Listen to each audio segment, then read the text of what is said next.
جو ہے وہ توڑے۔ پھر اسی طرح سورۃ الحجرات میں بھی یہ کافی معاشرتی آداب سکھائے گئے ہیں، اور اس میں بھی کہا گیا ہے کہ کسی کا تمسخر نہ اڑاؤ، کسی کا مذاق نہ اڑاؤ، کسی کی غیبت نہ کرو، کسی کی دل آزاری نہ کرو، اور اپنی زبان سے اور اپنے کسی بھی ایکشن سے کسی کو تکلیف نہ دو۔ آپ صلی اللہ علیہ وسلم کا لقب جو تھا وہ صادق اور امین تھا۔ وہ کیوں تھا؟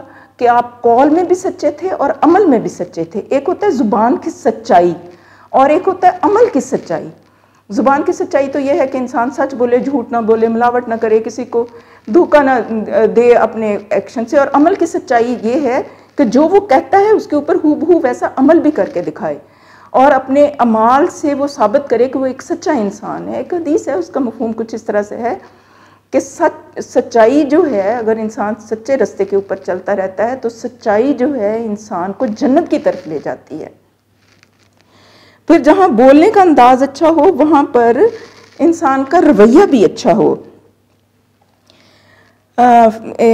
اور جہاں پر اچھا بولنا ہے اسی طرح سے جب لہجہ بھی اچھا ہو، انداز بھی اچھا ہو، اور علاوہ ازیں اس چیز کو بھی ذہن میں رکھنا ہے کہ جھوٹ نہیں بولنا، کیونکہ جھوٹ جو ہے عموماً ہماری سوسائٹی میں جھوٹ کو ایک ہلکی چیز سمجھا جاتا ہے، حالانکہ جو جھوٹ ہے یہ گناہ کبیرہ ہے، لہٰذا اس سے بھی بچنا چاہیے۔ جھوٹی گواہی نہیں دینی چاہیے۔ جھوٹی گواہی کے بارے میں ایک واقعہ ہمیں ملتا ہے اور اس کا کچھ اس طرح سے بنتا ہے، اس کا مفہوم سمجھ لیتے ہیں کہ ایک دفعہ حضور پاک صلی اللہ علیہ وسلم اس طرح ٹیک لگا کے بیٹھے تھے، اور آپ کے ذہن میں ایک چیز آئی اور آپ مطلب اٹھ کے بیٹھ گئے اور کہا جھوٹی گواہی، جھوٹی گواہی، کہ مطلب جھوٹی گواہی اتنی بری چیز ہے کہ آپ ایک دم جوش میں آ گئے، اور صحابہ اب یہ سمجھ رہے تھے کہ حضور پاک صلی اللہ علیہ وسلم اس تکرار کو اب وہ نہ کریں دوبارہ، کیونکہ ان کے دل کے اوپر اس چیز کا بہت اثر ہو رہا تھا۔ تو جھوٹی گواہی اتنی زیادہ بری چیز ہے، آپ دیکھیں کہ اگر کوئی بندہ کسی کے خلاف جھوٹی گواہی دے دیتا ہے، مثال کے طور پر کہ اس بندے نے قتل کیا ہے اور اس بندے نے قتل نہیں کیا ہوتا،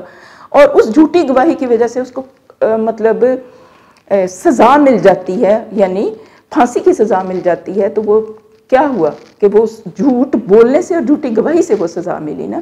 اسی طرح سے بعض لوگ یہ کرتے ہیں کہ دوسرے لوگوں کی جائیدادوں کے اوپر قبضہ کر لیتے ہیں اور پھر وہ عدالتوں میں جا کر جھوٹی گواہی دے دیتے ہیں اور اپنی ملکیت ثابت کر دیتے ہیں، تو اس سے معاشرے میں فساد پیدا ہوتا ہے۔ اس چیز کو سخت کنڈیم کیا گیا ہے۔ یہاں پر کچھ اقوال ہیں، حضرت علی مرتضیٰ کرم اللہ وجہہ کا قول ہے، یہ گفتگو کے بارے میں ہی ہے کہ گفتگو دوا کی مانند ہے جس کی قلیل مقدار فائدہ دیتی ہے اور زیادہ مقدار قتل کر دیتی ہے۔ حضرت علی کا قول ہے کہ فضول اور بے موقع باتیں کرنے کی عادت چھوڑ دو، کیونکہ بسا اوقات ایسے جملے نکل جاتے ہیں جو اللہ کی نعمتوں کو ضائع کر دیتے ہیں۔ پھر آپ کا ایک اور قول ہے کہ سچائی زبان کی امانت ہے اور سنجیدگی عقل کی زینت ہے۔ جامع ترمذی میں سے ایک حدیث ہے کہ جس نے قرآن کریم کے مطابق بات کہی اس نے سچ کہا۔ پھر سیانے کہتے ہیں کہ اچھی سوچ اور اچھی باتیں پڑھنے کی عادت ہو، سننے کی عادت ہو، تو کیا ہوتا ہے کہ خود بخود انسان کی زبان سے اچھی باتیں جو ہیں وہ نکلنا شروع ہو جاتی ہیں۔ یعنی اچھی گفتگو کے لیے یہ بھی ضروری ہے کہ کمپنی بھی اچھی ہو اور انسان کی سوچ بھی اچھی ہو، کیونکہ سوچ ہی انسان کی گفتگو کا نقطہ آغاز ہے۔ اچھا سوچیں، اچھا بولیں، اور اللہ کے نزدیک سب سے پیارا عمل زبان کی حفاظت ہے، کیونکہ بدگمانی اور بد زبانی دو ایسے عیب ہیں جو انسان کے ہر کمال کو زوال میں بدل دیتے ہیں۔ سیانے کہتے ہیں کہ دھاگا اور لمبی زبان ہمیشہ الجھ جاتی ہے، لہٰذا دھاگا لپیٹ کر اور زبان سمیٹ کر رکھنی چاہیے۔ پھر یہ ہے کہ یہاں پر یہ ایک کوٹیشن مجھے اچھی لگی ہے، وہ میں اس کو ویسے ہی اس کو میں پڑھ دیتی ہوں کہ الفاظ کی حفاظت کریں یہ اعمال بن جاتے ہیں، اعمال کی حفاظت کریں یہ کردار بن جاتے ہیں، اور کردار کی حفاظت کریں یہ پہچان بن جاتے ہیں۔ تو لہٰذا ہمیں اپنی گفتگو میں ان سارے نکات کو بھی مد نظر رکھنا ہے، اقوال کو بھی مد نظر رکھنا ہے، حضور پاک صلی اللہ علیہ وسلم کی احادیث کو بھی اپنے سامنے پیش نظر رکھنا ہے۔ پھر آپ صلی اللہ علیہ وسلم کی ایک بہت مشہور حدیث ہے، آپ سب نے پڑھی اور سنی ہوگی کہ آپ مجھے زبان کی حفاظت کی اس حدیث کا مفہوم کچھ اس طرح سے ہے کہ زبان کی حفاظت کی ضمانت دے دو اور اپنی عصمت کی حفاظت کی ضمانت دے دو تو میں تمہیں جنت کی ضمانت دیتا ہوں. تو اس صورت میں بھی ہمیں غور کرنے کی ضرورت ہے. وہ کہتے ہیں، سیانے کہتے ہیں نا کہ یہ کوئی پنجابی کا ایک محاورہ ہے، اس کا مفہوم کچھ اس طرح سے بنتا ہے کہ مسجد ٹا دے مندر ٹا دے سب کچھ ٹہنا، دیکھ کسے دا دل نہ ٹائیں دلاں دے وچ رب رہندا. کچھ اس طرح سے ہے. تو یہ ہے کہ کسی کا دل جو ہے وہ نہیں دکھانا چاہیے، کیونکہ دل کے اندر اللہ تعالیٰ کی معرفت ہوتی ہے، اللہ تعالیٰ کا نور ہوتا ہے. جس دل کے اندر علم ہوتا ہے، قرآن ہوتا ہے، تو دلوں کو اس طرح سے دکھانا نہیں چاہیے. پھر آپ دیکھیں کہ زبان کا جب ہم دیکھتے ہیں کہ کس طرح سے زبان کام کرتی ہے، تو ایک قبول کہنے سے ایک نامحرم عورت جو ہے ایک مرد کے لیے حلال ہو جاتی ہے، اور زبان سے طلاق کے الفاظ کہنے سے ایک جو عورت ہے وہ انسان کے لیے نامحرم ہو جاتی ہے. تو ان چیزوں کو بھی مد نظر رکھنا چاہیے کہ زبان کے کہے ہوئے بول کتنی اہمیت رکھتے ہیں. ایک مسلمان جب دل سے تسلیم کر لیتا ہے اللہ تعالیٰ کی وحدانیت کو، تو جب ایک غیر مسلم جب اسلام کے قلعے میں داخل ہوتا ہے تو وہ کلمہ پڑھ کے داخل ہوتا ہے. یہ بھی زبان ہی کا کمال ہے. پھر یہ ہے کہ انبیاء اور رسل نے جو دعوت حق دی تو وہ زبان ہی سے وہ دعوت جو ہے وہ پہنچائی گئی.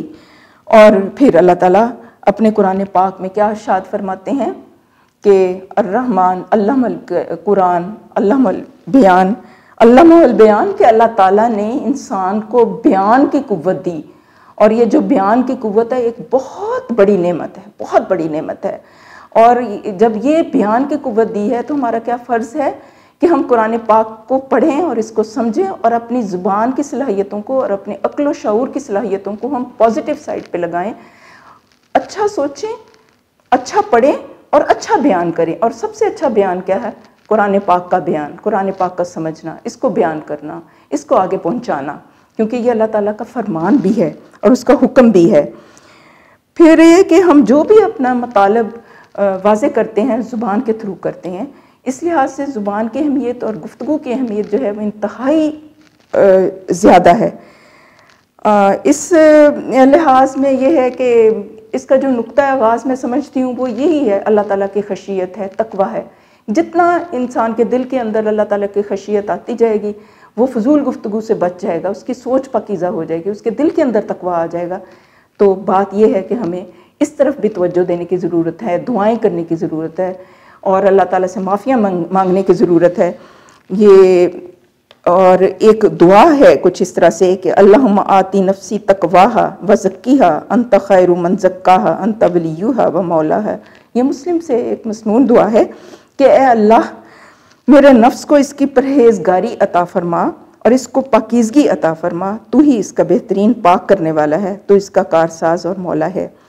تو یہ بھی دعائیں کرتے رہنا چاہیے، اللہ تعالیٰ کے ساتھ جڑنا چاہیے. جتنا تقوی کی صفت پیدا ہوگی اتنا ہم فضول گوئی سے یاوہ گوئی سے ہم بچیں گے.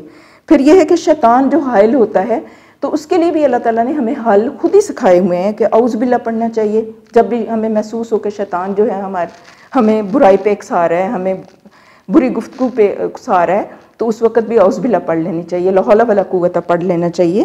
اور ایک دعا ہے قرآن پاک میں کہ ربی اعوذ بک من ہمزات الشیطان و اعوذ بک ربی ان یحضرون، کہ اے اللہ میں پناہ مانگتا ہوں تجھ سے شیطان کے وسوسوں سے اور اس چیز سے بھی پناہ مانگتا ہوں کہ وہ میرے قریب بھی آئیں.